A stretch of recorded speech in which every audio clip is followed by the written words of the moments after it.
ये आकाशवाणी है। अब आप जागृति शर्मा से समाचार सुनिए।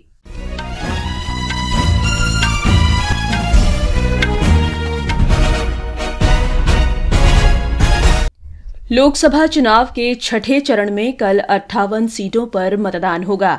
इस चरण में बिहार की 8, हरियाणा की सभी 10, झारखंड की 4, दिल्ली की सभी 7, ओडिशा की 6, उत्तर प्रदेश की 14, पश्चिम बंगाल की 8 और जम्मू कश्मीर की 1 सीट पर वोट डाले जाएंगे। सुबह 7 बजे से शाम 6 बजे तक वोट डाले जाएंगे।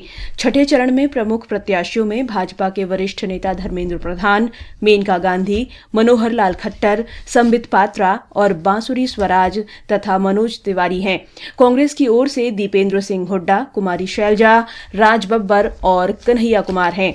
इस चरण में समाजवादी पार्टी के नेता धर्मेंद्र यादव और पीडीपी प्रमुख महबूबा मुफ्ती चुनाव मैदान में हैं। निर्वाचन आयोग ने सुचारू और शांतिपूर्ण मतदान के लिए उचित व्यवस्था की है। स्वतंत्र और निष्पक्ष मतदान के लिए सुरक्षा कड़ी कर दी गई है।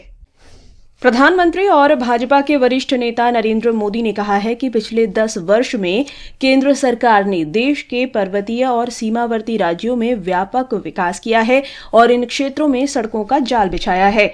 शिमला के नाहन में जनसभा के दौरान प्रधानमंत्री ने कहा कि पिछले दशक में देश की सेना और मजबूत हुई है।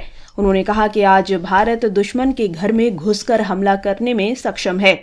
श्री मोदी ने कांग्रेस पर आरोप लगाया कि वो आरक्षित श्रेणियों को दिया गया आरक्षण समाप्त करना चाहती है और धर्म के आधार पर आरक्षण को प्राथमिकता दे रही है।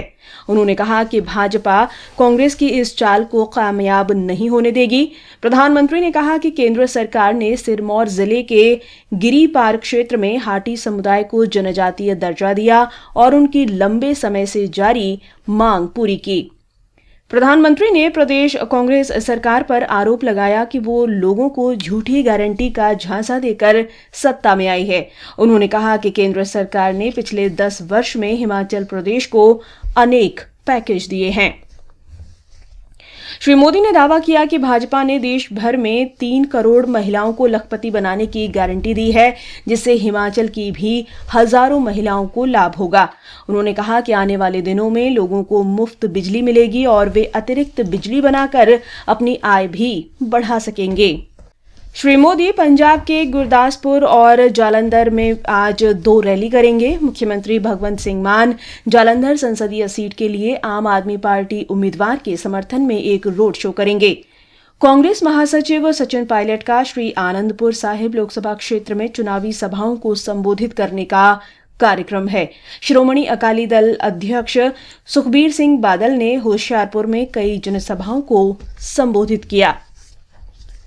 राष्ट्रीय सुरक्षा सलाहकार अजीत डोभाल ने कहा है कि भारत बड़ी तेजी से बदल रहा है और अगले 10 वर्ष में ये $10 ट्रिलियन की अर्थव्यवस्था बन जाएगा।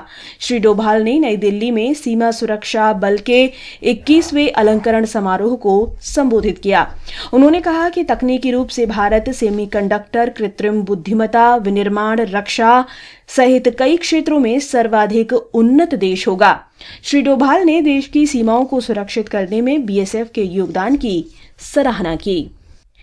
महाराष्ट्र में पुणे के खड़कवासला में आज राष्ट्रीय रक्षा अकादमी के 146वें पाठ्यक्रम के कैडेट की पासिंग आउट परेड आयोजित की गई।